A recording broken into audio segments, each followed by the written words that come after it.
What?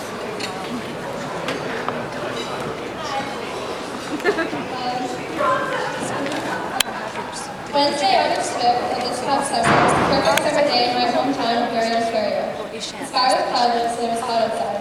My boyfriend Grant and I had chosen this day to do something we wanted to do but had not done.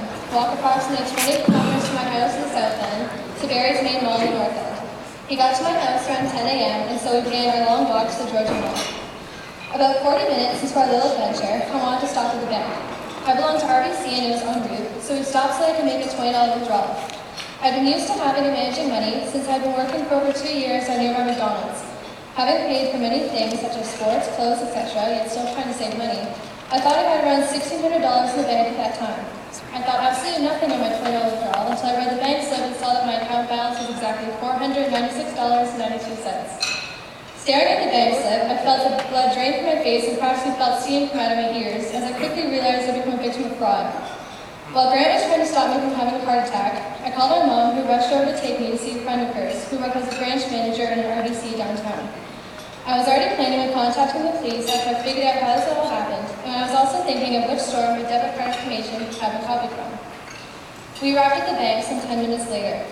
My mom and Grant waited outside the office as I went in to see the manager, who saw me immediately.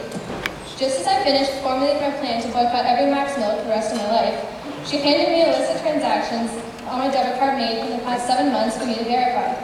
My heart rate quadrupled as I scanned the list. I recognized every purchase, so I put the pieces together and realized that I was the thief, that I was the culprit. Every foolish and impulsive purchase I had made, most of which had occurred in the last month and a half, was listed in front of me, a physical representation of my refusal to track my spending. It hit me like a slap in the face, and I mourned the loss of $1,100 spent on movies, outings with friends, things that I did not need or had only used once. I was extremely disappointed in myself.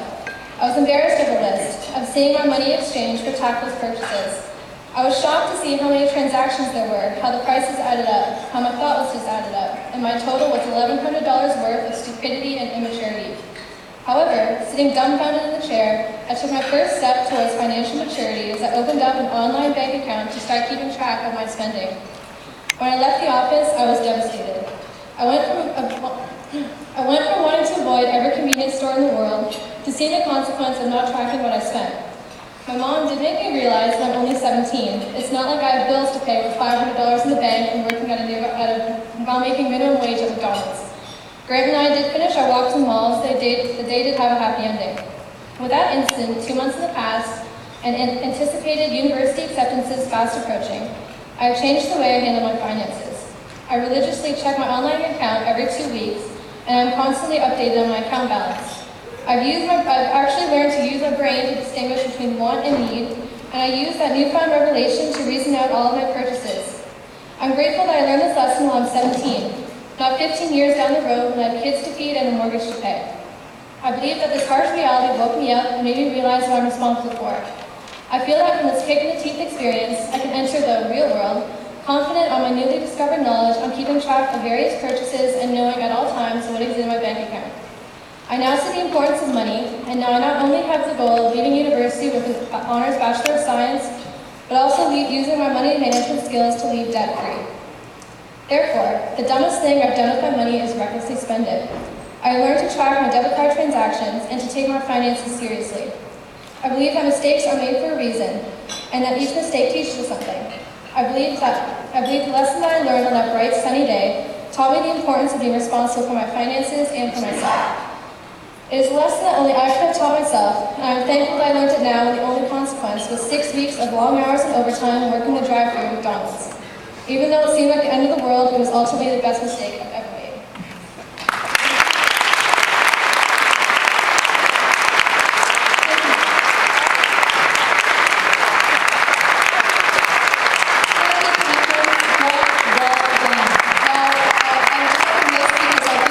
Our sponsors, I'd like Michael Dislow to come back up.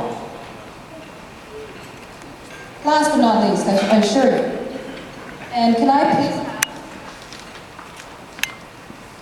have Robin Walsh of Canadian Bankers Association to come up as well. And your name.